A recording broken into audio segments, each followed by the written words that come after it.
Igor est un chasseur, sa proie, le troisième âge. Dans le centre-ville de Moscou, ce photographe est constamment à l'affût de nouveaux visages pour son site web dédié à la beauté des personnes âgées.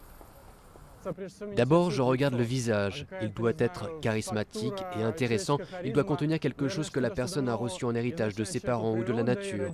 Et aussi une autre chose, la beauté qu'il ou elle a réussi à maintenir tout au long de sa vie. Au hasard des rencontres, Igor remplit son catalogue. À l'intérieur, déjà plus d'une dizaine de retraités devenus mannequins. Olga a été la première à taper dans l'œil d'Igor. Avant la retraite, cette passionnée de la vie sauvage participait à des expéditions scientifiques aux quatre coins de la Russie. Aujourd'hui, elle prend la pose pour des magazines de mode. Au début, je me suis dit, mais comment je vais faire ça? Je suis une dame de 70 ans. Mais ensuite, on vous habille, on vous maquille, et au final, c'est très beau. Et de plus, il y a quelque chose à l'intérieur de moi que je veux donner aux gens.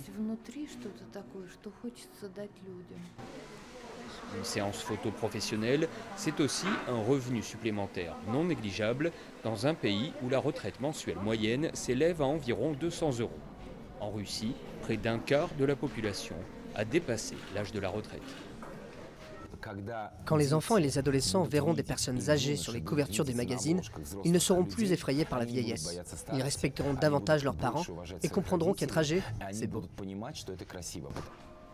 En refusant de se dédier exclusivement à leurs petits-enfants, Olga et les autres mannequins d'Igor bousculent les codes de la société russe traditionnelle. Ils espèrent désormais que leur exemple sera suivi, toutes générations confondues.